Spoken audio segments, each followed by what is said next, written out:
जिस तरह से वन शॉट में क्षितिज बुक को हमने स्वाहा किया पूरी की पूरी एनसीईआरटी से इंपॉर्टेंट लाइंस के साथ, कीवर्ड्स के साथ, आज उसी तरह कृतिका बुक को वन शॉट में स्वाहा करने वाले हैं with all NCERT lines and keywords. बस ध्यान से ये वीडियो एंड तक देखना, और अभी तक अगर एक वीडियो से 36 मार्क्स सिक्योर नहीं किए हैं तो ये वीडियो जाके देखना। 1 घंटे में ग्रामर और राइटिंग सेक्शन दोनों निपटा दोगे। परीक्षा के साथ पढ़ ले सीनियर्स को भी सब्सक्राइब कर लो ताकि हम रहें 10th के साथ भी और 10th के बाद भी। क्या हाल पढ़ ले गैंग। पहला चैप्टर शिव पूजन सहाय जी ने लिखा है। क्या है चैप्टर का नाम? सबको पता है, माता का अंचल। ठीक है, समझ ले यार। राइटिंग यहाँ आते हैं, फोकस करते हैं हम डायरेक्ट चैप्टर पे। ये देख रहे हो सब कुछ हाईलाइट करके रखा है इंपॉर्टेंट। पूरी एनसीईआरटी स्वाहा करेंगे और एक भी इंपॉर्टेंट चीज नहीं छूटेगी, दैट्स माय गारंटी, जैसे हमने बाकी बुक्स में किया। आओ, जहां लड़कों का संग तहां बाजे मृदंग, जहां बुढ़ों का संग तहां खर्चे का तंग। बहुत ही मस्त लाइन है, लेकिन तुमसे कोई लेना देना नहीं है। यहां से चैप्टर होता है शुरू। कहां से? ये हमारे पिता तड़के उठकर, तड़के यानी हमारे पिता, लेखक जो हैं शिव पूजन सहाय, ये उनके बचपन का पार्ट है। ठीक है, देखो ये जो बच्चा है ये यही हमारे लेखक हैं शिव पूजन सहाय, जो अपनी माँ के पास बैठे हुए हैं। तो लेखक का माँ से क्या रिश्ता था वो तो हम एंड में देखेंगे चैप्टर के, बट उसके पहले पूरे चैप्टर में देखोगे कि लेखक का अपने पिताजी से कैसा रिश्ता था, कितना प्रेम था। तो अपने प्रेम के बारे में, मतलब अपने पिताजी के बारे में बता रहे हैं कि हमारे पिता तड़के उठकर निबट नहाकर पूजा करने बैठ जाते थे। यानी तड़के मतलब कि बहुत सुबह सुबह जल्दी भोर में उठकर पूजा करने बैठ जाते थे। और अपने बारे में बता रहे हैं कि माता से मेरा केवल दूध पीने तक का नाता था। बहुत छोटे से थे, बस दूध पीने तक का नाता था, इसलिए पिता के साथ ही हम भी बाहर की बैठक में सोया करते थे। वह अपने साथ ही हमें भी उठाते और साथ ही नहला धुलाकर पूजा करता बैठे थे। यानी सारा सारा संबंध कहाँ था? पिताजी के साथ ही सारा वक्त गुजारते थे। हम भभूत का तिलक लगा देने के लिए उनको दिक करने लगते, कुछ हंसकर, कुछ झुंझलाकर और कुछ डांट कर। वह हमें चौड़े लीलार में, वह हमारे चौड़े लीलार में मतलब कि चौड़े माथे में त्रिपुंड कर देते थे। त्रिपुंड जैसे शिव जी का तिलक लगता है ना, ऐसे 1 2 3 करके, तो वो त्रिपुंड कर देते थे। हमारे लीलार में भभूत खूब खुलती थी, सिर में लंबी लंबी जटाएं थीं। यानी बचपन में इनके देखो इस तरह से काफ़ी बड़े बड़े लंबे लंबे बाल थे हमारे लेखक के बचपन में, और उस पर लग गया त्रिपुंड यानी शिव जी वाला टीका। तो जब ये उनका रूप बन गया तो उसके बाद भभूत रमाने से हम, क्या लिखा है? भभूत रमाने से हम खासे बम भोला बन जाते थे। पिताजी हमें बड़े प्यार से भोलानाथ कहकर पुकारते थे, उनका वो हाव भाव देखकर। एंड उसके बाद, पर असल में हमारा नाम था तारकेश्वर। असल में नाम क्या था इनका? तारकेश्वर। ठीक है, वो तो भोलानाथ इसलिए बोलते थे क्योंकि बड़े बड़े बाल थे और वैसा त्रिपुंड टीका लगा दिया, तो इसलिए भोलानाथ प्यार से बोलते थे। हमको भी बाबूजी, हम भी उनको बाबूजी कहकर पुकारा करते और माता को मैया। ठीक है, आगे आओ। अब इनके बाबूजी के बारे में बताया गया कि जब वो रामायण का पाठ करते थे तो खूब ढेर सारी चिट्स बनाते थे। ठीक है, अपनी एक राम नाम बही पर 1000 बार राम नाम लिखकर वह उसे पाठ करने की पोथी के साथ बांध कर रख देते। ठीक है, फिर क्या करते थे? फिर देखो ये दिखाया गया है उनके पिताजी और ये हैं वो हमारे लेखक। ठीक है, आगे आओ नीचे। फिर 500 बार कागज के छोटे छोटे टुकड़ों पर राम नाम लिखकर आटे की गोलियों में लपेटते और उन गोलियों को लेकर गंगा जी की ओर चल पड़ते। वहाँ क्या करते थे? वही आटे की गोलियों को मछलियों को खिलाते थे, जिससे उन्हें काफ़ी पसंद आता था, काफ़ी मज़ा आता था। कभी कभी बाबूजी हमसे कुश्ती भी लड़ते। अब क्या यार, क्या बात है, क्या कोई पिताजी अपने उस छोटे से बच्चे से कुश्ती लड़ेंगे? नहीं, वो सिर्फ एक प्यार वाली कुश्ती थी। वह शिथिल होकर हमारे बल को बढ़ावा देते, यानी बस उस तरफ से फोर्स रहते और हम उनको पछाड़ देते थे, या उतान पड़ जाते और हम उनकी छाती पर चढ़ जाते थे। और क्या करते थे? देखो ये सब इंपॉर्टेंट है। जब हम उनकी लंबी लंबी मूछें उखाड़ने लगते तब वह हंसते हंसते हमारे हाथों को मूछों से छुड़ाकर उन्हें चूम लेते थे, उनके हाथों को। फिर जब हमसे खट्टा और मीठा चुम्मा मांगते तब हम बारी बारी कर अपना बायां और दाहिना गाल उनके मुंह की ओर फेर देते।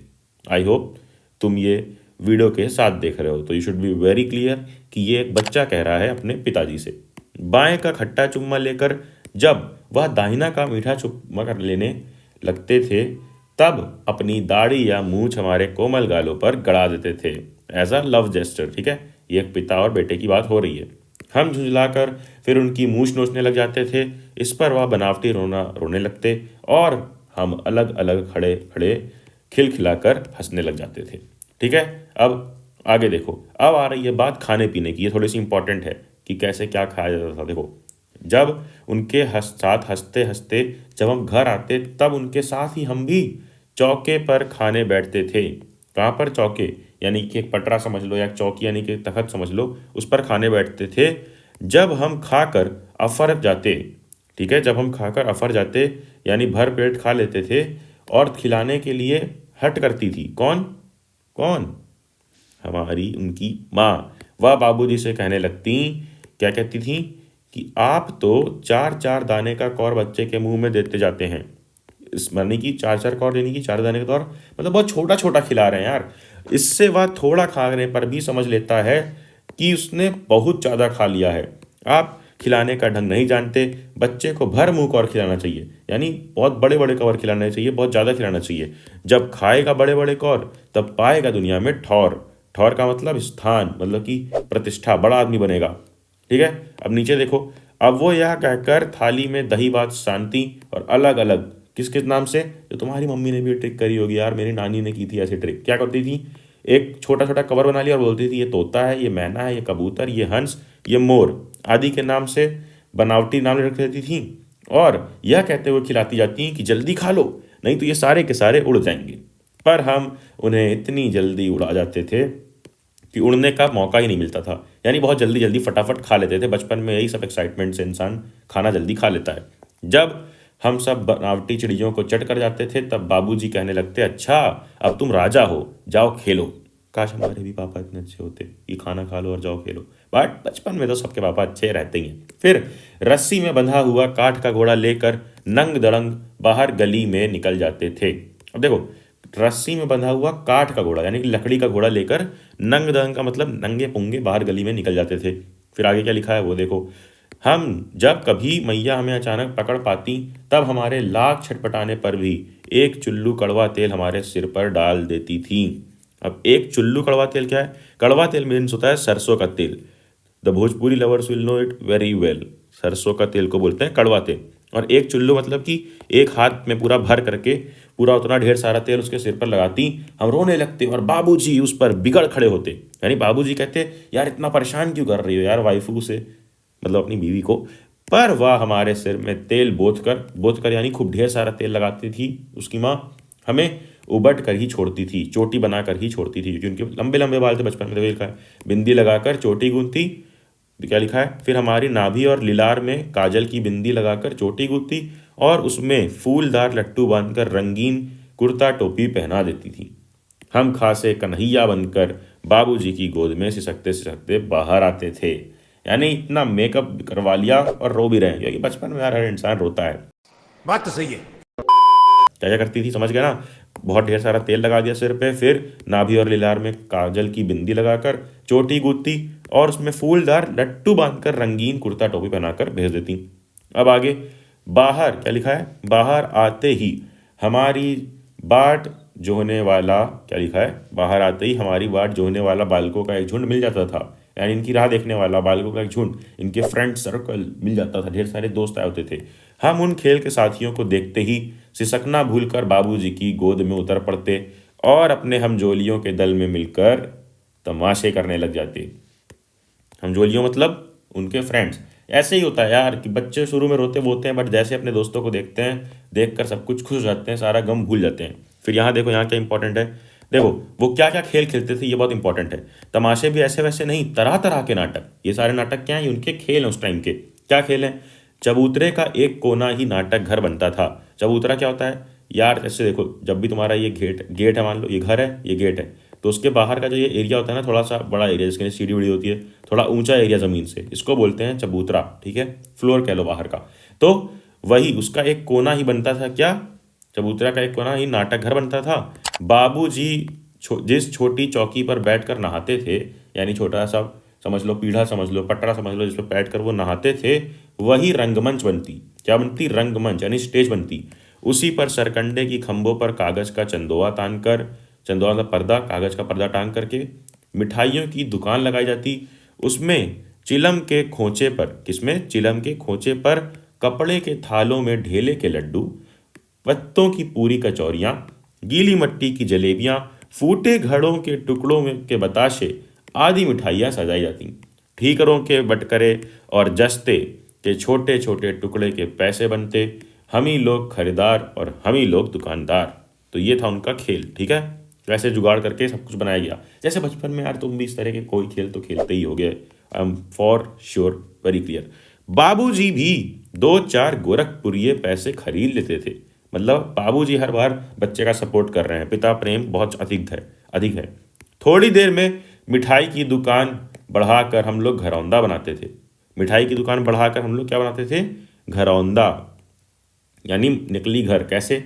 धूल की मेड़ दीवार बनती और तिनकों का छप्पर, दातुन के खंबे, दिया सलाई की पेटियों के किवाड़, दिया सलाई की पेटियां माचिस की पेटियों के किवाड़ बनते। ये सब याद रख लो, आ सकता है लिखने को कि वो क्या क्या खेल खेलते थे। तो उसमें ये आएगा, पहला तुमने ये बता दिया कि यहाँ किस तरह से रंगमंच बनता चबूतरे का एक कोना और क्या क्या होता, कैसे नकली पैसे बनते, मिठाई उठाई। फिर एक कि कैसे वो घर बनाते थे, घरौंदा। कैसे? धूल की मेड़ दीवार बनती थी और तिनकों का छप्पर, दातुन के खंबे, दिया सलाई की पेटियों के किवाड़, घड़े के मुहणे की क्या घड़े की मुहणे की चूल्हा चक्की, दिए की कढ़ाई और बाबूजी की पूजा वाली आचमनी कलछी बनती थी। ठीक है। पानी को घी बना लेते थे। धूल के पिसान और बालू की चीनी से हम लोग ज्योनार तैयार करते थे। अब ज्योनार क्या होता है? ज्योनार क्या है? ज्योनार का मतलब होता है एक, समझ लो, एक पार्टी, एक दावत। ठीक है। और नीचे इस तरह देखो, तुम्हारी वर्ड मीनिंग एनसीईआरटी में लिखी हुई होती है, भोज या दावत। ठीक है। अब आओ ऊपर, तैयार करते थे। हम ही लोग ज्योनार करते और हम ही लोग की ज्योनार बैठती थी। यानी हम ही लोग पार्टी भी दे रहे हैं और देख किसको रहे हैं? अपने आप को ही। हम ही लोग बैठ करके ये एंजॉय करते थे। कौन लोग? जो शिव पूजन सहाय अपने लेखक हैं, उनका सारा बचपन का टाइम की स्टोरी चल रही है। जब पंगत बैठ जाती थी तब बाबूजी भी धीरे से आकर पांत के अंत में जीमने, क्या लिखा है? पांत के अंत में जीमने का मतलब क्या है? भोजन करते के लिए बैठ जाते थे। उनको बैठते देखते ही हम लोग हंसकर और घरौंदा बिगाड़ कर भाग चलते थे। यानी बच्चे सारे शर्मा जाते थे जैसे ही बाबूजी एंड में आते थे। वह भी हंसते हंसते लोटपोट हो जाते और कहने लगते, फिर कब भोज होगा भोलानाथ। अपने बेटे को बुलाते भोलानाथ कह के कि फिर कब भोज होगा, फिर कब ये पार्टी होगी। ठीक है। मतलब पार्टी शार्टी बड़ी पसंद थी अंकल जी को। अच्छा, ठीक है, समझ गया। आओ आगे। कभी कभी हम लोग बारात का भी जुलूस निकालते। तो 2 चीज तुमने देख ली। अब ये तीसरा खेल क्या है? बारात का खेल। कैसे करते थे? देखो, कभी कभी हम लोग बारात का भी जुलूस निकालते थे। कनस्तर का तंबूरा बजता, अमोले को घिसकर शहनाई बजाई जाती, टूटी चूहेदानी की पालकी बनती, हम समधी बनकर बकरे पर चढ़ लेते। वाह, बकरे पर चढ़ते घोड़े की जगह। और चबूतरे के एक कोने से चलकर बारात दूसरे कोने में जाकर दरवाजे लगती थी। वहां काठ की पटरियों से घिरे, गोबर से लिपे, आम और केले की टहनियों से सजाए हुए छोटे आंगन में कुल्हिए का कलसा रखा रहता था। वहीं पहुंचकर बारात फिर लौट आती थी। लौटने के समय खटोले पर लाल ओहार डालकर हम उसमें दुल्हन को चढ़ा लिया जाता था। समझ रहे हो कितने जुगाड़ से बचपन का खेल चल रहा है? ये सब इंपॉर्टेंट है। ठीक है। लौट आने पर बाबूजी ज्यों ही ओहार उघार कर दुल्हन का मुख निखारने लगते, त्यों ही हम लोग हंसकर भाग जाते। क्या है? दुल्हन का मतलब क्या है? अरे वही यार, जो लड़की दुल्हन बनी है, क्या बनी है? वाइफ बनी है, ब्राइड बनी है। ठीक है। तो उसके आगे लिखा है, दुल्हन का मुख निखारने लगते, यानी देखने लगते, त्यों ही हम लोग हंसकर भाग जाते। कौन देखने लगता था? उसके पिताजी। तो देख रहे हो, आखिरी में चाहे कोई भी खेल खेले, आखिरी में पिताजी आकर अपने इंटरफेरेंस करते हैं और सबको शर्मा जाता है, सब लोग शर्मा जाते हैं। ठीक है। थोड़ी देर बाद फिर लड़कों की मंडली जो जाती, इकट्ठा होते ही राय जमती की खेती की जाए। अब अगला खेल कौन सा है? खेती करने का। ये कैसे है? देखो, ये कैसे कर रहे हैं ये लोग। देखो क्या करते हैं, चबूतरे की छोर पर छिरनी गड़ जाती और उसके नीचे की गली कुआं बन जाती। मूंज की बटी हुई पतली रस्सी में एक चुक्कड़ बांध गराड़ी पर चढ़ाकर लटका दिया जाता और 2 लड़के बैल बनकर मोट खींचने लग जाते। चबूतरा खेत बनता, कंकड़ बीज और ठेंगा हल चुआठा। समझ रहे हो? पूरा ऐसे ही लिखना पड़ेगा। अगर ऐसा ज़रूरी भी नहीं कि 4 का चारों चीज़ डिस्क्राइब करने को आ जाए। ये हमने 4th एक्टिविटी देख रहे हैं, तो आ सकता है कि बताओ पहले के खेल और अब के खेल में क्या अंतर है। तो पहले का कोई खेल डिस्क्राइब कर दो कि किस किस तरह से खेलते थे और आज के ज़माने में बच्चे कैसे क्या क्या खेलते हैं। तो कंकड़ बीज और ठेंग हल जुआठा, बड़ी मेहनत से खेत जोते, बोए और पटाए जाते। फसल तैयार होते देर न लगती और हम हाथों हाथ फसल काट लेते थे। काटते समय गाते, अब क्या है ना, इस पूरे चैप्टर में तुम देखोगे कि ये लोग वन लाइनर टू लाइनर गा रहे हैं, जैसे आजकल तुम रैप सुनते हो, रैप गाते हो, सेम उसी तरह क्या करते थे, ऊंच नीच में बई कियारी, जो उपजी सो भाई हमारी, ये गाना गाते थे। तो ये सब इतनी डिटेल में नहीं आएगा लिखने को, इतना नहीं पढ़ने याद रखना है, बस ऐसे ही चैप्टर में है, तो you should know about this, that's it. आगे आते हैं, बाबूजी आकर पूछ बैठते थे, इस साल की खेती कैसी रही भोलानाथ। देखा, फिर से बाबूजी आ गए, मुझे पता था आखिर में बाबूजी इसके आते आते हैं, इन्वॉल्वमेंट होते ही होता है। देखो फिर बस फिर क्या, हम लोग फिर वही तरह जे सेम, ये लोग अभी देखना शर्मा जाएंगे, ज्यों का त्यों खेत खलिहान छोड़कर हंसते हुए भाग जाते थे। कैसी मौज की खेती थी, यानी बड़े मौज की खेती थी उस टाइम ये लोग जो कर रहे थे बचपन में। जब कभी हम लोग दादरी के मेले में जाने वाले आदमियों का झुंड देख पाते, तब कूद कूद कर चिल्लाने लगते थे। जब दादरी के मेले में कोई जाता था मेले में, तो ये लोग कूद कूद के क्या चिल्लाते थे, ये चलो भैयो ददरी, सूत पिसान की मोटरी। अगर किसी दूल्हे के आगे आगे जाते हुए ओहारदार पालकी देख पाते, तब खूब जोर से चिल्लाने लगते थे। फिर जब किसी की देख रहे हैं कि दूल्हा जा रहा है, किसी की शादी जा रही है, तो क्या चिल्लाते थे बताओ, ये रहरी में रहरी पुरानी रहरी, डोला के कनिया हमार महरी। महरी मीन्स वाइफ और रहरी मीन्स एक पुराना वो बाउल, ठीक है। आगे आओ, इसी पर एक बार, अब ये देखो, ये थोड़ा सा लोगों को ऑफेंड कर सकता है ये स्टेटमेंट जो ये लोग बोल रहे हैं, ठीक है, ये लाइन। तो इसी पर एक बार बूढ़े वर ने हम लोगों को बड़ी दूर तक खदेड़ा, ढेलों से मारा था, यानी दौड़ा लिया था। तो अब ये लोग बहुत उस पर गुस्सा हुए थे, उल्टा सीधा बोल रहे थे कि वैसा घोड़ा मुंह वाला आदमी हमने कभी नहीं देखा। आगे आओ, एक दिन की बात और है, जब आंधी आ गई। तो आंधी आ गई थी तो क्या हुआ, बहुत तेज हवा वगैरह चलने लग गई, ठीक है, और हवा चलने लग गई, पेड़ झूमने और जमीन चूमने लग गए, यानी पेड़ बहुत ज़्यादा हवा से हिलने लग गए। तो ये लोग चिल्ला उठे, एक पैसा की लाई बाजार में छितराई, बरखा उधरे बिलाई। ये लाइन इन्होंने बोली, ठीक है, एक पैसा की लाई बाजार में छितराई, बरखा उधरे बिलाई। तो लेकिन बरखा ना रुकी, बरखा का मतलब क्या है, बारिश, और भी मूसलाधार पानी होने लगा, यानी बहुत तेज, और भी तेज बारिश होने लग गई। हम लोग पेड़ों की जड़ से धड़ से सट गए, यानी बहुत ज़्यादा पेड़ों में चिपक गए, जैसे कुत्ते की कान में अठई, जैसे कुत्ते की कान में अठई यानी कुत्ते की कान में कीड़े चिपक जाते हैं, उसी तरह से। मगर बरखा जमा नहीं थमी नहीं, क्षमा, मगर बरखा जमी नहीं थम गई, ठीक है, बारिश रुकी। अब बरखा बंद होते ही, जैसे बारिश बंद होते ही क्या हुआ, संयोग से इन लोग को क्या दिख गया, एक बिच्छू नजर आए, ठीक है, बिच्छू दिख गए। अब बिच्छू देखते ही ये लोग डर कर भागे। संयोग की बात, बीच में मूसन तिवारी मिल गए। मूसन तिवारी कौन है, उनके स्कूल टीचर मूसन तिवारी मिल गए। बेचारे बूढ़े आदमी को सूझता कम था, यानी कम समझ में आता था। बैजू उनको चिढ़ा कर बोला, अब ये बैजूज नहीं, ये बैजू है, इनका दोस्त बचपन का। क्या बोलता है उनको चिढ़ाकर, बुढ़वा बेईमान मांगे करैले का चोखा। बहुत फेमस लाइन है, आएगा लिखने को कि किसने किसको बोला था, तो बैजू ने बोला था किसको, मूसन तिवारी को, ठीक है। अब हम लोगों ने भी बैजू के सुर में सुर मिलाकर यही चिल्लाना शुरू कर दिया। यही होता ही है यार, पूरे ग्रुप में एक ही लड़का दुष्ट होता है जो ये कांड करता है और फंसते हम सारे हैं। तो वही हुआ वहाँ पर भी उनके साथ, और इन सबको तिवारी ने बेतहाशा खदेड़ा यानी कि बेतहाशा दौड़ा लिया, बहुत ज़्यादा पीछे पड़ गया इनके। वहाँ से हमको और बैजू को पकड़े लाने के लिए क्या हुआ, जब इन लोग को नहीं पकड़ पाया, जब हम लोग ना मिले, तब तिवारी जी सीधा पाठशाला में चले गए। वहाँ से हमको और बैजू को पकड़ लाने के लिए 4 लड़के गिरफ्तारी वारंट लेकर छूटे, मतलब कि 4 लोग को आदेश दिया कि जाओ और इन लोगों को पकड़ करके लाओ। इधर ज्यों ही हम लोग घर पहुंचे, त्यों ही गुरु जी के सिपाही हम लोगों पर टूट पड़े, यानी जो लोग आए थे पकड़ने 4 लड़के, वो उनको पकड़ लेते हैं।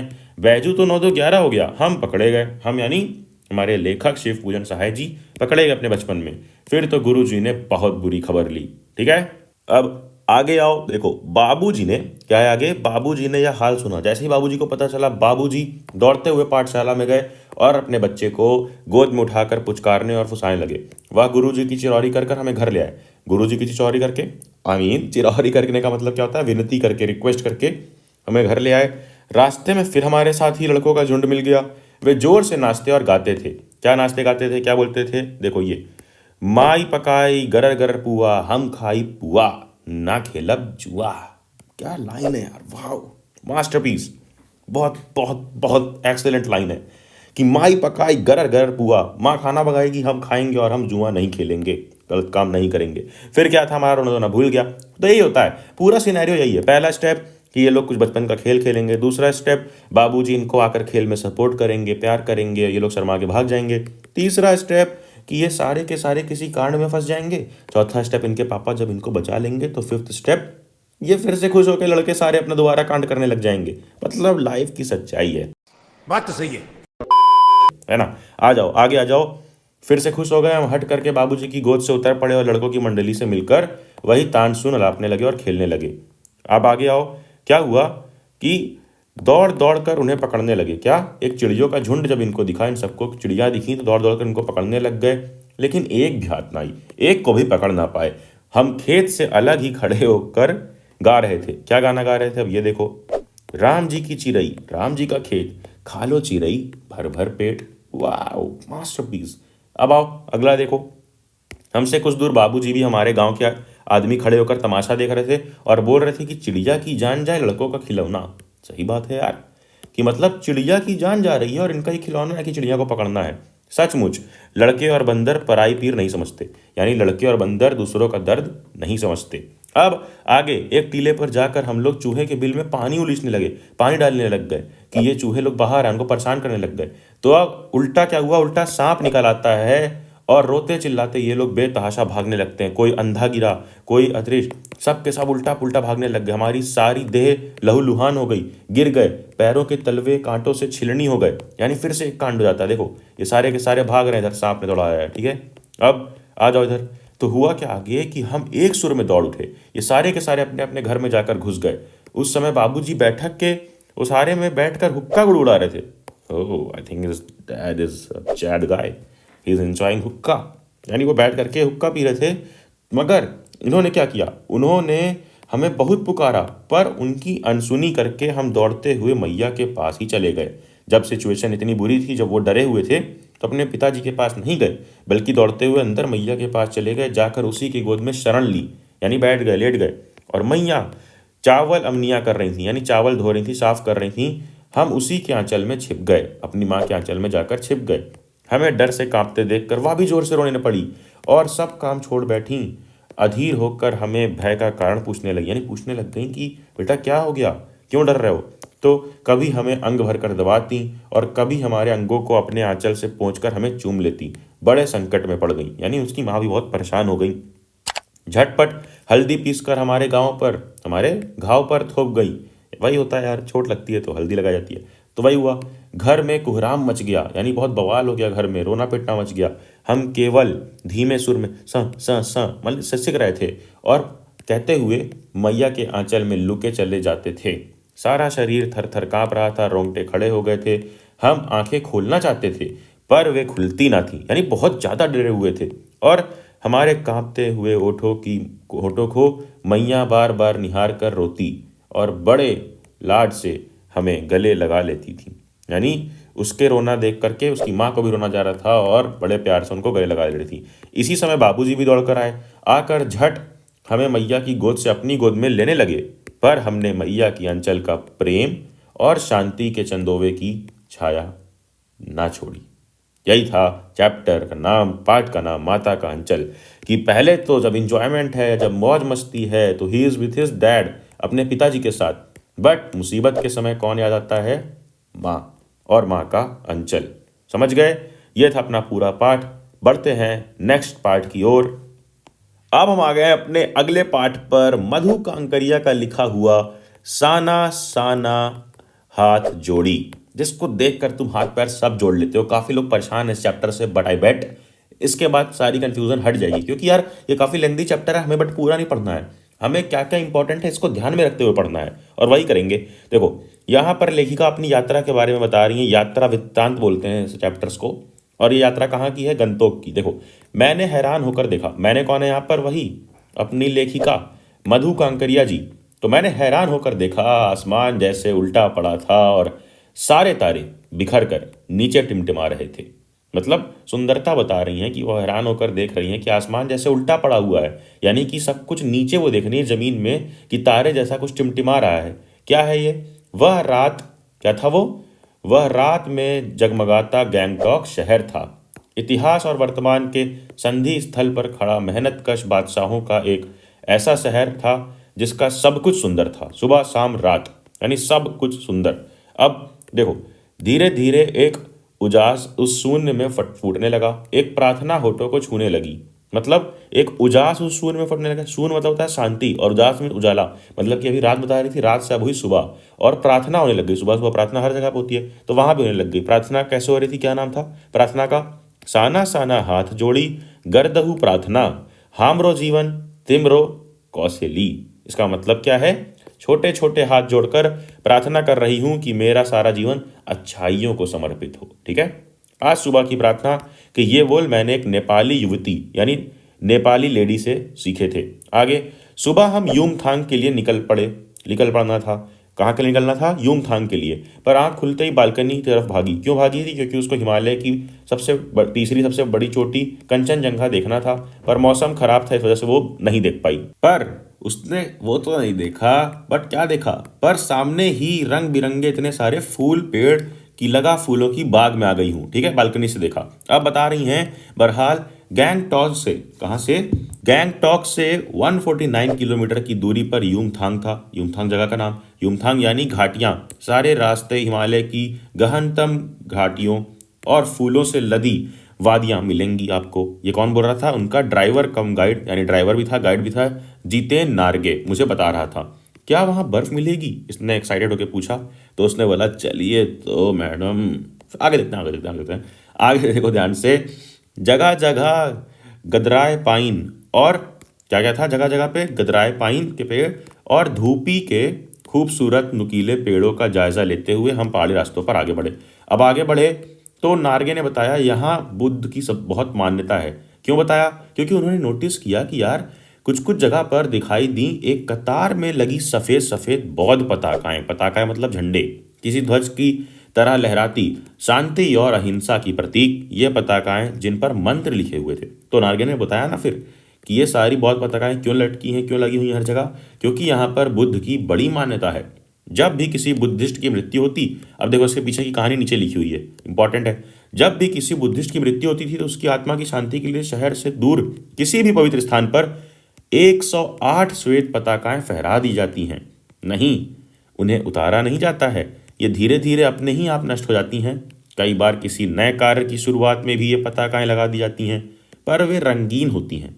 नार्गे बोलता जा रहा था और मेरी नज़र उसकी जीप में लगी दलाई लामा की तस्वीर पर टिकी हुई थी। दलाई लामा कौन थे? As you all know, Dalai Lama को हम सब जानते हैं। कई दुकानों पर भी मैंने दलाई लामा की ऐसी ही तस्वीर देखी थी। अब आगे आओ। आगे वो लोग सब लोग जीप में चल रहे हैं और ये सारी बातें हो रही हैं, सारे सीन चल रहे हैं। यहाँ गाइड फिल्म की शूटिंग हुई थी। कहाँ? एक रास्ता पड़ता है, रास्ते में जगह का नाम था कवि लोंगस्टॉक, जहाँ पे गाइड फिल्म की शूटिंग हुई थी। और इसी जगह पे क्या हुआ था? तिब्बत के चीसखे बमसन ने लेपचाओं के सोमेन से कंजूतेक के साथ संधि पत्र यानी कि समझौता किया था, पर यही हस्ताक्षर किए थे, यही सिग्नेचर किए थे। एक पत्थर यहाँ स्मारक के रूप में भी है। लेपचा और भुटिया सिक्किम के इन दोनों स्थानीय जातियों के बीच चले सुदीर्घ झगड़ों के बाद शांति वार्ता की शुरुआत थी। यानी वहीं पर ही सिक्किम की ही दो कम्युनिटीज़ थी जिनके बीच काफ़ी लड़ाई बड़ाई थी। फिर जब समझौता हुआ तो यहीं पर शांति समझौता हुआ, वहीं साइन हुए, और उसके लिए एक पत्थर यहाँ स्मारक यानी मेमोरेंडम के रूप में, मेमोरी के रूप में रखा था। आगे उन्हीं रास्तों पर मैंने देखा, किसने? हमारी लेखिका ने, कि एक कुटिया के भीतर घूमता चक्र, एक चक्र था। कुटिया यानी कि एक झोपड़ी के अंदर एक चक्र घूम रहा था। अब उसने पूछा यह क्या है? तो नार्गे, उसके ड्राइवर ने, गाइड ने बताया, मैडम यह धर्म चक्र है, प्रेयर व्हील बोलते हैं। इसको घुमाने से सारे पाप धुल जाते हैं। वाह, जैसे मेरे इलाहाबाद आने से, नहाने से तुम्हारे सारे पाप धुल जाते हैं। आओ कभी यार, मिलते मिलते हैं। तो उसने बोला क्या? चाहे मैदान हो या पहाड़। अब ये देखो नीचे की लाइन इंपॉर्टेंट है। ये शौक हो गई हमारी लेखिका और सोचती है क्या? चाहे मैदान हो या पहाड़, चाहे मतलब कि फील्ड वाले एरिया हो जैसे यूपी, बिहार, ये सब, पंजाब, चाहे पहाड़ी इलाके जैसे उत्तराखंड और शिलोंग, ये सारी जगहें, तो तमाम वैज्ञानिक प्रगतियों के बावजूद इस देश की आत्मा एक जैसी है। लोगों की आस्थाएं, विश्वास, अंधविश्वास, पाप पुण्य की अवधारणाएं और कल्पनाएं एक जैसी हैं। जैसा मैंने अभी कहा कि हमारे यहाँ प्रयागराज में ऐसा बिलीफ है कि आकर यहाँ माघ मेला में स्नान कीजिए गंगा में तो आपके पाप धुल जाएंगे। तो सब जगह की आत्मा एक जैसी है पूरे देश की। ये हमारी लेखिका का सोचना था। फिर आगे लोग बढ़ते हैं, देखते देखते रास्ते वीरान यानी अकेले, सुनसान, संकरे और जलेबी की तरह घुमावदार हो गए। यार पहाड़ के रास्ते ऐसे ही तो होते हैं, घुमावदार, सबको पता है ना। अब देखो, घटाएं गहराती गहराती पाताल नापने लगी, यानी बहुत गहरी घटाएं हो गई। ठीक है, जब पहाड़ के ऊपर चढ़ते जाओगे तो घटाएं और गहरी होती जाएंगी, डेप्थ तो बढ़ती जाएगी, तो वही हुआ। वादियां चौड़ी होने लगी, बीच बीच में करिश्मे की तरह रंग बिरंगे फूल शिद्दत से मुस्कुराने लगे। ठीक है, बीच में कई सारी चीजें उन्हें दिखती रही। अब पक्के रास्तों से गुजरते यूं लग रहा था जैसे हम किसी सघन हरियाली वाली गुफा के बीच हिचकोले खाते निकल रहे हों। इस बिखरी असीम सुंदरता का मन पर यह प्रभाव था कि सभी सैलानी झूम झूम कर गाने लगे। क्या होता है असीम सुंदरता का मतलब? यानी इनडिफिनिट सुंदरता, यानी अनलिमिटेड सुंदरता, इनफाइनाइट सुंदरता। ठीक है, अब सब गा क्या रहे थे? सुहाना सफर और ये मौसम हंसी। इसके आगे गाने मत लग जाना। Let's get back to study. वापस आओ और देखो क्या है, इधर आओ इधर आओ इधर आओ। अब इन सब तो गाने गा रहे थे, बट हमारी लेखिका का मौन थी, पर मैं मौन थी, किसी ऋषि की तरह शांत थी। वो शांत थी, कुछ कुछ चीजें सोच रही थी। ठीक है, आगे क्या लिखा है? मेरे नगपति मेरे विशाल, क्या मेरे नगपति मेरे विशाल, मैंने हिमालय को सलामी देनी चाहिए कि तभी जीप एक जगह रुकी। खूब ऊंचाई से पूरे वेग के साथ ऊपर शिखरों के भी शिखर से गिरता फेन, उगलता झरना। इसका नाम था, जगह जहाँ जहाँ पे रुकी थी जीप, इसका नाम था, जगह का नाम सेवन सिस्टर्स वाटर फॉल। ठीक है, बहुत इंपॉर्टेंट और बहुत खूबसूरत जगह है। फ्लैश चमकने लगे, सभी सैलानी इन खूबसूरत लम्हों की रगत को कैमरे में कैद करने के मशगूल थे, व्यस्त थे। ठीक है, आगे। अब आदमी युग की किसी अभिशप्त राजकुमारी सी मैं भी नीचे बिखरे भारी भरकम पत्थरों पर बैठे झरने के संगीत की आत्मा के साथ सुनने लगी। मतलब बहुत एंजॉय कर रही थी, सब मिला करके यही लिखा गया है। आगे आओ, आगे आगे आगे देखो। जीप थोड़ी देर के लिए रुकवा दी गई थी। मैंने गर्दन घुमाई, सब और जैसे जन्नत बिखरी पड़ी थी। नजरों के छोर तक खूबसूरती ही खूबसूरती, यानी जहां तक आंख जाए वहां तक खूबसूरती, जहां तक देख सको वहां तक खूबसूरती। नहीं नहीं, गर्ल्स हॉस्टल की बात नहीं हो रही है, ये बात हो रही है जहां हम बात कर रहे हैं ना गंतोक की, वहां पे कहा सेवन सिस्टर्स की, तो वहां की बात हो रही है। ठीक है, अपनों के निरंतर, क्या अपने को निरंतर दे देने की अनुभूति कराते पर्वत, झरने, फूलों, घाटियां और वादियों के दुर्लभ नज़ारे। वाह क्या लाइन है! अपनों को निरंतर दे देने, यानी कि देखो जो पर्वत होते हैं, झरने, फूल, ये सब हमें देते ही तो हैं, हमसे कुछ लेते नहीं। तो वही लिखा है, वही कहीं लिखा था थिंक ग्रीन। क्या लिखा था वहां पे कहीं बोर्ड पे? Think green. और देखो क्या लिखा है, ऊपर मंडराते आवारा बादल, मध्यम मध्यम हवा में हिलोरे लेते प्रियुता, ये दोनों फ्लावर के नाम है, क्या क्या, प्रियुता और रूडोडेंड्रो के फूल, सब अपनी अपनी लय, तान और प्रभाव में बहते हुए चैरवेती, क्या लिखा है, बहते हुए चैरवेती, क्या लिखा है, चैरवेती चैरवेती, अरे इसका मतलब होता है चलो चलो। ठीक है, और इस समय के इसी सतत प्रवाह में तिनका सा बहता हमारा वजूद, है ना, हमारा अस्तित्व। ठीक है, ये जो गहरी लाइंस है ना, इनका कोई इंपॉर्टेंस अभी पेपर पर्सपेक्टिव से नहीं है। पेपर पर्सपेक्टिव से जो इंपॉर्टेंट रहेगा वो मैं बताता चलूंगा, तो बिल्कुल इस चैप्टर में डरने या परेशान होने की जरूरत नहीं है। मैंने देखा इस अद्वितीय सौंदर्य से निरपेक्ष कुछ पहाड़ी औरतें, अब देखो ये इंपॉर्टेंट है कि पहाड़ी औरतें के बारे में क्या देखा, तो जो इंपॉर्टेंट है मैं बता दूंगा। तो उन्होंने देखा कि कुछ पहाड़ी औरतें पत्थर पर बैठी पत्थर तोड़ रही थीं, गुथे आटे सी कोमल काया पर हाथों में कुदाल और हथौड़े। मतलब इतनी कोमल काया पर हाथों पर क्या लिया हुआ है? कुदाल और हथौड़े, जिससे पत्थर तोड़ रही हैं। कईयों की पीठ पर बंधी डोको, डोको मतलब बड़ी टोकरी, कई औरतों की पीठ पे डोको बंधा हुआ था, बड़ी सी टोकरी, जिनमें उनके बच्चे भी बंधे हुए थे। ठीक है, कुछ कुदाल को भरपूर ताकत के साथ जमीन पर मार रही थीं। अब इतने स्वर्गीय सौंदर्य, नदी, फूलों, वादियों और झरने के बीच भूख, मौत, दैन्य और जिंदा रहने की यह जंग। ठीक है, कितनी अच्छी साइड है। एक साइड तो हमें सुंदर सुंदर सुंदर दिखता है, बस एक साइड ये भी है। ठीक है, मातृत्व और श्रम साधन साथ साथ, मातृत्व यानी कि ममता एक तरफ ने बच्चे को भी रखी और एक तरफ मेहनत भी एक साथ ही कर रही हैं। यहीं पर खड़े बीआरओ, अब देखो, अब ये भी इंपॉर्टेंट है कि बीआरओ वाले से क्या बात हुई। बीआरओ क्या होता है? बॉर्डर रोड ऑर्गेनाइजेशन के कर्मचारी से पूछा मैंने, यह क्या हो रहा है? उन्होंने पूछा कि यह क्या हो रहा है, तो उसने चुहलबाजी के अंदाज में बताया, जिन रास्तों से गुजरते हुए आप हिम शिखरों यानी पहाड़ों से टक्कर लेने जा रही हैं, उन्हीं रास्तों को ये पहाड़िनें चौड़ा बना रही हैं। पहाड़िनें मीन्स पहाड़ी औरतें चौड़ा बना रही हैं। ठीक है, यानी जिन रास्तों में आप जा रही हैं उन्हीं रास्तों को ये लोग बना रही हैं। बड़ा खतरनाक कार्य होगा या, उसके मुंह से निकल गया अकस्मात, मतलब अचानक निकल गया हमारी लेखिका के मुंह से। तो वह संजीदा हो गया, कहने लगा, पिछले महीने तो एक की जान भी चली गई थी। बड़ा दुसाध्य कार्य है, मतलब बहुत कठिन कार्य है पहाड़ों पर रास्ता बनाना। अब प्रोसेस बताने लग गया पूरा कि पहले डायनामाइट से चट्टानों को उड़ा दिया जाता है, फिर बड़े बड़े पत्थरों को तोड़ मोड़ कर एक आकार के छोटे छोटे पत्थरों में बदला जाता है, फिर बड़े से जाले में उन्हें लंबी पट्टी की तरह बिठाकर कटे रास्तों पर बाड़े की तरह लगाया जाता है। जरा सी चूक और सीधा पाताल प्रवेश, यानी थोड़ी सी भी गलती हुई ये सब काम करने में तो सीधा पाताल यानी सीधे मौत।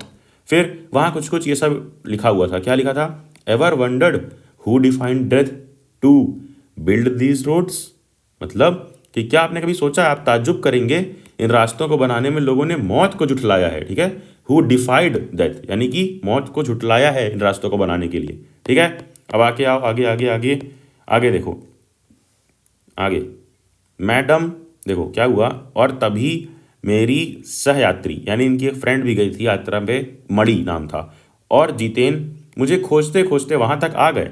मुझे गमगीन देख जितेन कहने लग गया। देखो क्या हुआ कि ये सब बातें जब लेखिका ने सुनी तो वो काफ़ी सोच में पड़ गई, काफ़ी गमगीन देख जितेन ने कहा, जितेन यानी कि वहाँ जो उनका गाइड था, मैडम ये मेरे देश की आम जनता है, इन्हें तो आप कहीं भी देख लेंगी, आप इन्हें नहीं।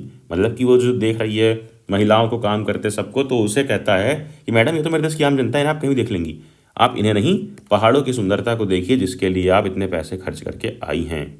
फिर वो कहती है, ये देश की आम जनता ही नहीं, जीवन का प्रति संतुलन भी है, ये वेस्ट एट रिपेइंग है, यानी वेस्ट एट रिपेइंग यानी कि कितना कम लेकर ये समाज को कितना अधिक वापस लौटा देती हैं ये औरतें। मन ही मन उन्होंने सोचा। फिर आगे आ जाओ, आगे जितेन ने बताया कि आगे उन्होंने देखा ना कि कुछ कुछ बच्चे, पहाड़ी बच्चे स्कूल से लौट रहे हैं और हमसे लिफ्ट मांग रहे थे उनकी जीप से, जो जीप चल रही थी। तो जितेन ने बताया, हर दिन 3-3.5 किलोमीटर की पहाड़ी चढ़ाई चढ़कर ये बच्चे स्कूल जाते हैं। ठीक है, ये भी इंपॉर्टेंट है। क्या लिखा है देखो, पढ़ो कि क्या स्कूली बस नहीं, उन्होंने पूछा। किसने? हमारी लेखिका ने। तो ये किसने पूछा? मणि के पूछने पर ये मणि ने पूछा कि क्या स्कूली बस नहीं? मणि कौन थी? उनकी फ्रेंड जो आई थी साथ में। तो जितेन हंस पड़ा और बोला, मैडम यह मैदानी नहीं पहाड़ी इलाका है, मैदान की तरह यहाँ कोई भी आपको चिकना वर्बीला यानी कि कोई मोटा वोटा नहीं मिलेगा आपको, तोंद वाला आदमी। यहाँ जीवन कठोर है, नीचे तराई में लेकर एक ही स्कूल है, यानी पहाड़ के नीचे स्कूल है एक, दूर दूर से बच्चे उसी स्कूल में जाते हैं और सिर्फ पढ़ते ही नहीं, इनमें से अधिकांश बच्चे पढ़ते तो हैं और आके शाम के समय अपनी माँओं के साथ मवेशियाँ को चराते हैं। मवेशियाँ यानी जो भी कैटल है, जैसे गाय भैंस बकरी जो भी है, को चराते हैं, पानी भरते हैं, जंगल से लकड़ियों के भारी भारी गट्ठर ढोते हैं, यानी भारी भारी लकड़ियों का पूरा पूरा बंधा हुआ गट्ठर ढोते हैं, और खुद मैंने भी ढोए थे बचपन में अपने। ठीक है, तो वो बताता है। अब खतरा धीरे धीरे बढ़ रहा था क्योंकि रास्ते और भी अजीब होते जा रहे थे। आगे आओ, आगे क्या लिखा हुआ है देखो। हम आगे जा रहे थे और वहाँ कुछ कुछ लिखा था रोड पे, धीरे चलाएं, घर में आपका बच्चा आपका इंतजार कर रहे हैं, यानी इस तरह की चीज़ें लिखी हुई थी कि लोग सावधान रहे। अब उतरती संध्या में जीप अब चाय के बागानों से गुजर रही थी कि फिर एक दृश्य ने मुझे खींचा। अब एक और क्या नेक्स्ट सीन था इंपॉर्टेंट, देखो नीचे चाय के हरे भरे बागानों में कई युवतियां यानी कई लड़कियां बोकू पहने। बोकू क्या होता है? सिक्किमी परिधान, यानी सिक्किम का एक ड्रेस होता है बोकू, पहनकर चाय की पत्तियां तोड़ रही थीं। नदी की तरह उफान लेता उनका यौवन और श्रम से दमकता गुलाबी चेहरा। एक युवती ने चटक लाल रंग का बोकू पहन रखा था। तो ये सब उन्होंने नोटिस किया। फिर नीचे नीचे नीचे क्या है, नीचे आ जाओ, यहाँ पे देखो, हिमालय ने काला कंबल ओढ़ लिया, यानी कि शाम होने लग गई तो हिमालय ने काला कंबल ओढ़ लिया, अंधेरा हो गया। जितेन ने लकड़ी के बने खिलौने से उस छोटे से गेस्ट हाउस में गाने की तेज धुन पर जब अपने संगी साथियों के साथ नाचना शुरू किया तो देखते देखते एक आदिम रात्रि की महक से परियों की कहानी सी मोहक वह रात महक उठी। यानी इंजॉय करने लग गए वो लोग, रात में अपना नाचने गाने लग गए, इंजॉय करने लग गए, सब लोग गोल बनाकर घेरा बनाकर नाचने लगे। ठीक है, आगे आओ देखो। अब इन्होंने उम्मीद तो की थी कि यहाँ बर्फ़ मिलेगी, बट बर्फ़ मिली नहीं। और सबको पता है कि हम मैदानी लोगों के लिए बर्फ़ से ढके पहाड़ जन्नत से कम नहीं। मैं खुद यार प्रयागराज से हूँ, यूपी से, मेरा एकदम ड्रीम है कि किसी दिन कश्मीर जाऊँगा। देखो कब पूरा होता है, तुम लोग पूरा करवाओ सब्सक्राइब करके यार। वापस आओ वापस यार, बैक टू टॉपिक। वहीं पर घूमते हुए एक सिक्किमी नवयुवक ने मुझे बताया कि प्रदूषण के चलते स्नोफॉल लगातार कम होती जा रही है, पर यदि मैं कटाव चली जाऊं तो मुझे वहां शर्तिया बर्फ मिल जाएगी, यानी थोड़ी बहुत बर्फ मिल जाएगी। कटाव यानी भारत का स्विट्जरलैंड। कटाव जो अभी तक टूरिस्ट स्पॉट नहीं बनने के कारण सुर्खियों में नहीं था, यानी अभी तक बहुत फेमस नहीं हुआ था और अपने प्राकृतिक स्वरूप में था। तो अब ये कहाँ था? कटाव लायुंग से 500 फीट ऊंचाई पे था, करीब 2 घंटे का सफ़र था। तो चलो इन लोगों ने यहाँ जाने का भी अपना प्लान बनाया और रास्ते में फिर वही सारे बोर्ड दिखे कि if you are married divorce speed, अगर शादी वादी है, बीवी से दोबारा मिलना चाहते हो तो स्पीड से डाइवोर्स ले लो, आराम से चलो, दुर्घटना से देर भली, सावधानी से मौत टली। कटाव हिंदुस्तान का स्विट्जरलैंड है। ये क्या हुआ देखो, करीब आधे घंटे, क्या लिखा है, करीब आधे रास्ते बाद धुंध छटी और साथ ही सृष्टि और हमारे बीच फैला सन्नाटा भी हटा। नार्गे उत्साहित होकर कहने लगा, नार्गे कौन? उनका वही ड्राइवर, कि कटाव हिंदुस्तान का स्विट्जरलैंड है। मेरी सहेली मड़ी स्विट्जरलैंड घूम आई थी, यानी वो घूम चुकी थी, उनकी जो फ्रेंड थी मड़ी। तो उसने तुरंत प्रतिवाद किया, यानी तुरंत रिप्लाई किया, नहीं, स्विट्जरलैंड भी इतनी ऊंचाई पर नहीं है और ना ही इतना सुंदर। ठीक है। नार्गे ने उत्तेजित होकर कहा, देखिए एकदम ताज़ा बर्फ है, लगता है रात में गिरी है। उनको बर्फ वगैरह दिख गई। ठीक है। तो थोड़ा और आगे बढ़ने पर अब हमें पूरी तरह से बर्फ से ढके पहाड़ दिख रहे थे, साबुन के झाग की तरह सब और गिरी हुई बर्फ। मैं जीप की खिड़की से मुंडी निकाल निकाल कर दूर दूर तक देख रही थी, चांदी सी चमकते पहाड़। ठीक है। नेक्स्ट, एकाएक जितेन ने पूछा, यानी अचानक जितेन ने पूछा, कैसा लग रहा है? मैंने जवाब दिया, राम रोछो। अब राम रोछो का मतलब क्या है? अच्छा है। ठीक है। अब वह उछल पड़ा, अरे यह नेपाली बोली आपने कहाँ से सीखी? राम रोछो का नेपाली वर्ड है, राम रोछो होता है, उसका हिंदी मीनिंग क्या है कि अच्छा लगा। तो ये खुश हो गया कि नेपाली बोली उन्होंने कहाँ से सीखी। ठीक है। देन आगे आओ, आगे आगे आगे देखो, ये अब ख्वाहिश हुई कि उनकी वही बर्फ़ पर लेट जाऊं, जन्नत का मज़ा लूं, मतलब बड़े मज़े आए। लेकिन इनके पास लंबे लंबे जूते नहीं थे और कटाओ, यूमथांग और झांगू लेक की तरह यह टूरिस्ट स्पॉट नहीं था कि यहाँ पर ईजिली यहाँ पर दुकान हो और मिल जाए। तो दुकान वहाँ पर उतनी थी नहीं। अब आगे लिखा है कि और तभी दिमाग में कौंधा कि मिल्टन ने ईव की सुंदरता का, अब मिल्टन कौन है, सुनो सुनो, और तभी दिमाग में कौंधा, उनके दिमाग में आया कि मिल्टन ने ईव की सुंदरता का वर्णन करते हुए लिखा था कि शैतान, क्या लिखा था, कि शैतान भी उसे देखकर ठगा सा रहा था और दूसरों को अमंगल करने की वृत्ति भूल जाता था। मतलब कि जो शैतान है, जो दुष्ट हैं, वो भी सुंदरता देखकर अच्छे हो जाते हैं, दूसरों की गलत काम, दूसरों का अमंगल यानी दूसरों का बुराई करने की वृत्ति यानी आदत को भूल जाते हैं। तो अब उसने मणि से, अपनी फ्रेंड से पूछा कि क्या उसने पढ़ी है मिल्टन की यह कविता, पर मणि उस समय किसी दूसरे ही सवाल में जूझ रही थी। वह एकाएक दार्शनिकों की तरह कहने लगी, ये हिम शिखिर जल स्तंभ है पूरे एशिया के। यानी वो बताने लग गई नीचे पूरा वाटर साइकिल देखो कि कैसे क्या क्या होता है। सर्दियों में बर्फ़ के पानी में जल संग्रह कर लेती है और गर्मियों में पानी की जब त्राही त्राही मचती है यानी कमी होती है, तो यही बर्फ़ शिलाएं पिघल पिघल कर जलधरा बनकर सूखे कंठों को तरावट पहुंचाती हैं। कितनी अद्भुत व्यवस्था है जल संचय की, यानी वाटर कंजर्वेशन की। तो मणि ने अभिभूत हो माथा नवाया, जाने कितना ऋण है हम पर इन नदियों का, हिम शिखरों का, यानी कितना उधार है, कितना इन्होंने किया है हमारे लिए। तो वही सारी बातें वो लोग कर रही थी। अब आत्मा की अनंत परतों को छीलता हुआ हमारा यह सफ़र थोड़ा और आगे बढ़ा। तभी देखकर इक्की दुक्की फौजी छावनियाँ, कुछ फौजी छावनियाँ दिखी। ठीक है, यानी आर्मी कैंप्स। तो ध्यान आया कि यह बॉर्डर एरिया है, थोड़ी दूर पर ही चीनी सीमा है। एक फौजी ने कहा, एक फौजी से मैंने कहा, किसने कहा? अरे हमारी राइटर ने कहा कि इतनी कड़कड़ाती ठंड में, उस समय टेम्परेचर कितना था, -15 डिग्री सेल्सियस, आप लोग को बहुत तकलीफ होती होगी।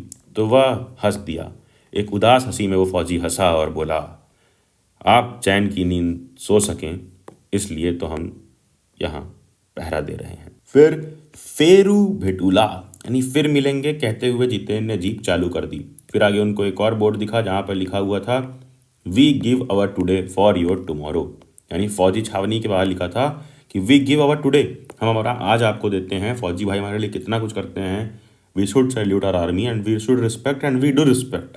तो आगे बढ़ते हैं चैप्टर में, आगे क्या लिखा हुआ है देखो देखो देखो, आगे आगे आगे। मेरे लिए यह यात्रा सचमुच ही एक खोज यात्रा, पूरा सफ़र चेतना और अंतरात्मा में हलचल मचाने वाला था। बहरहाल हम अब लायुंग वापस लौटकर फिर युमथांग की ओर जीतेन कुछ दिन पूर्व ही नेपाल में ताज़ा ताज़ा आया था। ठीक है, तो अब आगे क्या होता है कि बहरहाल युमथांग में चिप्स बेचती एक सिक्किमी युवती से मैंने पूछा, लेखिका ने, कि क्या तुम सिक्किमी हो? नहीं, मैं इंडियन हूँ, उसने जवाब दिया। तो सुनकर बहुत अच्छा लगा क्योंकि सिक्किम के लोग भारत में मिलकर अब बहुत खुश हैं। अगर तुम्हें नहीं पता तो बता दूं, सिक्किम भारत रिसेंटली, या समझ लो पहले आपस में नहीं थे, ठीक है, बाद में आपस में ज्वाइन हुआ है, सिक्किम भारत में इंक्लूड किया गया है। ठीक है, तो अब सिक्किम लोग भारत में जुड़कर काफ़ी खुश हैं, स्वतंत्र हैं, आज़ाद हैं और टूरिस्ट भी काफ़ी ज़्यादा बढ़े हैं। फिर एक पहाड़ी कुत्ता दिखता है जिसके बारे में मणि बताता है कि ये पहाड़ी कुत्ते यूं ही नहीं भौंकते हैं, ये सिर्फ चांदनी रात में ही भौंकते हैं। कब? चांदनी रात में। हो सकता है चांदनी रात में उनको उनकी एक्स दिखती हो।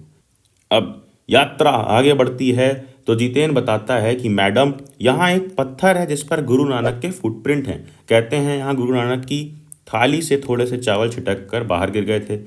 जिस जगह चावल छिटक कर गिरे थे वहाँ चावल की अब खेती होती है। ठीक है, ऐसा मानना है। तो करीब 3-4 किलोमीटर बाद ही उसने फिर उंगली दिखाई और दिखाया, मैडम इसे खेदुम कहते हैं। यहाँ पूरा लगभग 1 किलोमीटर का एरिया है। यहाँ देवी देवताओं का निवास है, इसलिए यहाँ जो गंदगी फैलाएगा वह मर जाएगा, ऐसी मान्यता थी। तो वो पूछती है, तुम लोग पहाड़ों पर गंदगी नहीं फैलाते? उसने जीभ निकाल कर कहा, नहीं मैडम, पहाड़, नदी, झरने, हम सब इनकी पूजा करते हैं, इन्हें गंदा करते तो मर जाएंगे। ठीक है, आगे, तभी गैंगटॉक इतना सुंदर है, हमारी लेखिका ने कहा। गैंगटॉक नहीं मैडम, गंतोक कहिए, इसका असली नाम गंतोक है। गंतोक का मतलब पहाड़। तो ये पूरी यात्रा खत्म होती है, बातचीत चलती रहती है और हाँ, रास्ते अभी भी बन रहे हैं, नए नए स्थानों की खोज अभी भी जारी है। शायद मनुष्य की इसी असमाप्त खोज का नाम सौंदर्य है। मन ही मन में कहती हूँ, जीप आगे बढ़ने लगती है। यानी हमारी लेखिका मन में ये सारी चीज़ सोचती है और जीप आगे बढ़ने लगती है। मगर ये चैप्टर अब आगे नहीं बढ़ेगा, चैप्टर हमारा समाप्त हो चुका है, सब इंपॉर्टेंट चीज़ हमने देख ली है। भाई आपका नॉलेज तो कमाल का। ये जो नोट कॉमा में लिखा है ये भी बता देता हूँ कि मैडम युमथांग भी पहले टूरिस्ट स्पॉट नहीं था। या तो सिक्किम जब भारत में मिला, इसके भी कई वर्ष बाद भारतीय आर्मी के कप्तान शेखर दत्ता के दिमाग में आया कि यहाँ सिर्फ फौजियों को रखकर क्या होगा, घाटियों के बीच रास्ते निकालकर इसे टूरिस्ट स्पॉट बनाया जा सकता है। आप देखिए अभी भी रास्ते बन रहे हैं। तो उन्होंने कहा नए नए रास्ते बनेंगे, इसी असमाप्त खोज का नाम सौंदर्य है। और चैप्टर समाप्त हुआ। बढ़ते हैं अपने लास्ट चैप्टर की तरफ। नेक्स्ट पार्ट, मैं क्यों लिखता हूँ, जिसको लिखने का कष्ट किया है अज्ञे ने। अब लेखक जो है ना, ये पूछना चाह रहे हैं, ढूंढना चाह रहे हैं इस सवाल का जवाब कि मैं क्यों लिखता हूँ, वो क्यों लिखते हैं, लेखन क्यों करते हैं, बताओ। चलो बताओ। यह प्रश्न बड़ा सरल जान पड़ता है पर बड़ा कठिन भी है, क्योंकि इसका सच्चा उत्तर लेखक के आंतरिक जीवन के स्तरों से संबंध रखता है। क्या मतलब? आओ देखो यहाँ पर मेरा विश्वास है कि सभी कृतिकार, क्योंकि सभी लेखक कृतिकार नहीं होते, ना उनका सब लेखन ही कृति होता है, सभी कृतिकार इसीलिए लिखते हैं। क्या मतलब? इसमें 2 शब्द का मतलब जान लो। कृतिकार का मतलब क्या होता है? कृतिकार का मतलब होता है रचनाकार। ठीक है, जो कुछ नया इन्वेंशन करे। तो वही वो कह रहे हैं कि मेरा विश्वास है कि सभी रचनाकार, ठीक है, कृतिकार मतलब रचनाकार, क्योंकि सभी लेखक कृतिकार नहीं होते हैं, क्योंकि सारे लेखक कृतिकार नहीं होते हैं, वो कुछ नया नहीं बनाते हैं। कभी कभी बस वो ऐसे ही लिखते हैं, कहीं से इंस्पायर्ड होकर, कहीं से देख करके, ठीक है ना। उनका सब लेखन ही कृति है, यानी नया है। वही बात लिखी कि ना उनका सब लेखन ही कृति है, हर लेखन रचना नहीं होता है नया। तो इसीलिए कहा जा रहा है कि सभी कृतिकार इसीलिए लिखते हैं। किस लिए लिखते हैं, अब मजा आएगा ऊपर देखने में। ये देखो यहाँ पर कि एक उत्तर तो यह है कि मैं इसलिए लिखता हूँ कि स्वयं जानना चाहता हूँ कि क्यों लिखता हूँ। लिखे बिना इस प्रश्न का उत्तर नहीं मिल सकता। Very good. वास्तव में सच्चा उत्तर यही है कि वो इसीलिए लिख रहे हैं कि उन्हें पता ही नहीं कि वो क्यों लिखते हैं। तो लिख कर ये चीज़ अपने अंदर खोजना चाहते हैं कि वो क्यों लिखते हैं। लिख कर ही लेखक उस आभ्यस्तर, क्या लिखा है, अरे लिख कर ही लेखक उस आभ्यंतर व्यवस्था को पहचानता है जिसके कारण उसने लिखा। आभ्यंतर व्यवस्था मतलब अंदर की व्यवस्था, अंदरूनी व्यवस्था। व्यवस्था मतलब मजबूरी। क्या मजबूरी है जिसके कारण उसे लिखना पड़ा, और लिख कर ही वह उससे मुक्त हो पाता है, उस मजबूरी से मुक्त हो पाता है। मैं भी उस आंतरिक व्यवस्था से मुक्ति पाने के लिए तटस्थ होकर उससे देखने और पहचानने के लिए लिखता हूँ। ठीक है, फिर आगे आ जाओ। देखो, लेकिन देखो आगे लिखा है, यह ठीक है कि कुछ ख्याति मिल जाने के बाद कुछ बाहर की व्यवस्था से भी लिखा जाता है। जैसे कुछ कुछ बाहर से लिखा है ना, बाहर की व्यवस्था की वजह से, बाहर के लोगों की फोर्स की वजह से। जैसे मान लो संपादकों के आग्रह से, संपादकों यानी पब्लिशर ने रिक्वेस्ट कर दिया, प्रकाशक के तकाजे से, आर्थिक आवश्यकता से। आर्थिक आवश्यकता है तो भी लेखक लिख कर ही तो पैसे कमाएगा। तो ये सब बाहरी व्यवस्था हो गई, ठीक है, बाहरी मजबूरियाँ। पर एक तो कृतिकार हमेशा अपने सम्मुख ईमानदारी से यह भेद बनाए रखता है। कृतिकार मतलब कौन? रचनाकार, जो कुछ नया लिखता है। तो वो हमेशा ये भेद बनाए रखता है, डिफरेंस बनाए रखता है कि कौन सी कृति भीतरी प्रेरणा का फल है, यानी कौन सा लेखन भीतरी प्रेरणा का फल है, अंदरूनी व्यवस्था का फल है, और कौन सा लेखन बाहरी दबाव, बाहरी व्यवस्था का फल है। दूसरा ये भी होता है कि बाहर का दबाव वास्तव में दबाव नहीं रहता, वह मानो भीतरी उन्मेष का निर्मित बन जाता है। क्या मतलब? भीतरी उन्मेष का मतलब होता है भीतरी प्रकाश का, भीतर जो अंदर मन में सोच रहे होते हैं उनका निमित्त बन जाता है। निमित्त यानी कारण बन जाता है। आगे आओ, यहाँ पर कृतिकार के भाव, क्या लिखा है यहाँ पर? कृतिकार के स्वभाव और आत्मानुशासन का महत्व बहुत होता है, ठीक है। स्वभाव यानी नेचर और आत्मानुशासन यानी सेल्फ कंट्रोल का महत्व बहुत होता है। कुछ ऐसे आलसी जीव होते हैं जिनकी बिना उस बाहरी दबाव के लिख ही नहीं पाते, इसी के सहारे उनका भीतर कोई व्यवस्था स्पष्ट होती है। यह कुछ वैसा ही है जैसे प्रातःकाल नींद खुल जाने पर कोई बिछौने पर तब तक पड़ा रहे जब तक घड़ी का अलार्म ना बज जाए। देखो, जैसे तुम नींद तब तक नहीं, देखो क्या होता है, तुम तब तक नींद खुल भी जाए तुम्हारी, तब भी तुम पड़े रहते हो यार बिछौने पे, अपने बिस्तर पे, जब तक घड़ी का अलार्म ना बज जाए, जब तक एक पर्टिकुलर टाइम तुम ना सेट कर लो तब तक तुम नहीं उठते हो। तो वही वो कहना चाह रहे हैं कि खुद का स्वभाव और आत्मानुशासन बहुत ज़रूरी होता है। इस प्रकार वास्तव में कृतिकार बाहर के दबाव के प्रति समर्पित नहीं हो जाता है, उसे केवल एक सहायक यंत्र की तरह काम में लाता है जिसे भौतिक यथार्थ के साथ उसका संबंध बना रहे, ठीक है। मुझे इस सहारे की ज़रूरत नहीं पड़ती, लेखक को इस सहारे की ज़रूरत नहीं पड़ती, लेकिन कभी उसे बाधा भी नहीं होती, मतलब कभी उसे दिक्कत भी नहीं होती। उठने वाली तुलना को बनाए रखूं तो कहूं कि सवेरे उठ जाता हूं अपने आप ही, पर अलार्म भी बज जाए तो कोई हानि नहीं मानता, ठीक है। अब यह भीतरी व्यवस्था क्या होती है, ये अंदर की व्यवस्था, अंदर की मजबूरी क्या होती है, इसे बखानना बड़ा कठिन है, यानी इसे समझना बहुत कठिन है।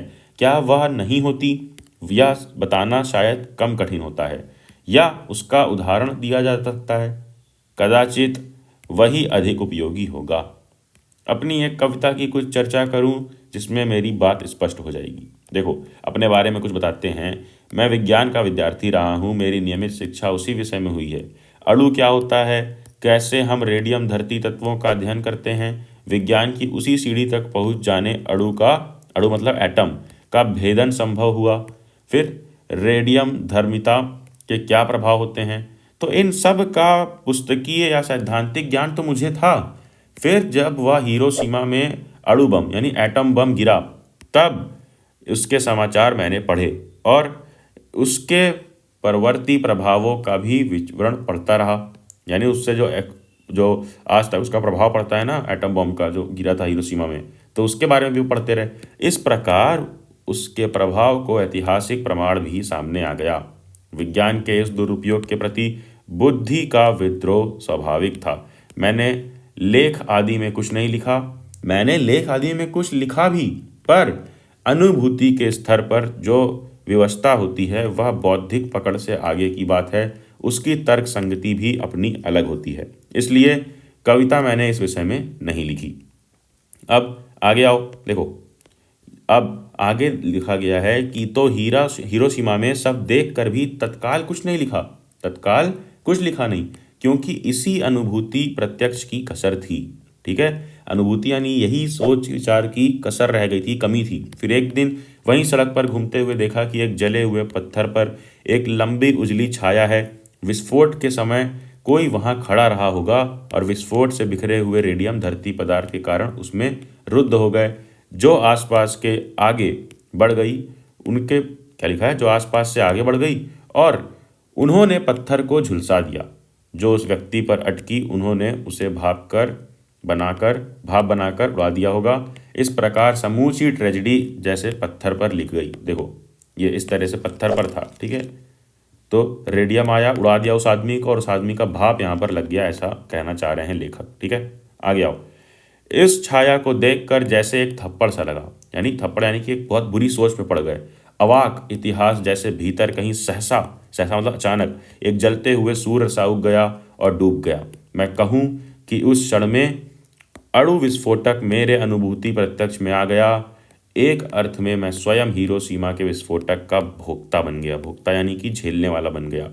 इसी में वह विवशता जागी, ठीक है, इसी में से वह विवशता जागी यानी मजबूरी जागी कि इसके बारे में और देखूं, पढ़ूं और लिखूं। भीतर की आकुलता बुद्धि के क्षेत्र से बढ़कर संवेदना के क्षेत्र में आ गई, यानी भीतर की आकुलता बुद्धि के क्षेत्र से बढ़कर संवेदना के क्षेत्र में आ गई, यानी सिंपैथी होने लग गए उन लोगों से जिनके साथ इतना बुरा हुआ। फिर धीरे धीरे मैं उससे अपने को अलग कर सका और अचानक एक दिन मैंने हिरोशिमा पर कविता लिखी, जापान में नहीं, भारत लौटकर, रेलगाड़ी में बैठे बैठे। यह कविता अच्छी है या बुरी, इससे मुझे मतलब नहीं है। मेरे निकट वह सच है क्योंकि वह अनुभूति प्रसूति है। क्या है? अनुभूति प्रसूत है। यही मेरे निकट महत्व की बात है, यानी यही मेरे लिए महत्व की बात है। अनुभूति प्रसूत का मतलब क्या है? उत्पन्न। एनसीईआरटी में सारी वर्ड मीनिंग्स दी होती हैं, ठीक है। वह उत्पन्न है, यही मेरे निकट महत्व की बात है। तो ये पूरा छोटी सी कहानी हमने देखा कि लेखक बताना चाह रहा था कि लेखक क्यों लिखता है, मैं क्यों लिखता हूँ। खत्म हुआ ये भी, कृतिका भी हमने क्षितिज भी कर लिया है और इन दोनों बुक के सारे इंपॉर्टेंट क्वेश्चंस स्वयं भी अलग से किया है, वो वीडियो जरूर देखना। और सारे इंपॉर्टेंट क्वेश्चन 50 टॉप क्वेश्चंस किए हैं और उस टॉप क्वेश्चंस की शीट तुम्हें मिल जाएगी और कई सारी रिवीजन शीट्स तुम्हें पढ़लक्ष्य ऐप पर मिल जाएगी। तो android app Padhlakshya app install करो, शीट्स का एंजॉय करो और वहीं पे free sample paper, quiz, worksheets, notes हर चैप्टर के, हर सब्जेक्ट के फ्री ऑफ कॉस्ट मिल जाएंगे। करना क्या है? नोटिफिकेशन शेयर देगी कोई वीडियो ना हो एंड देन। हाँ,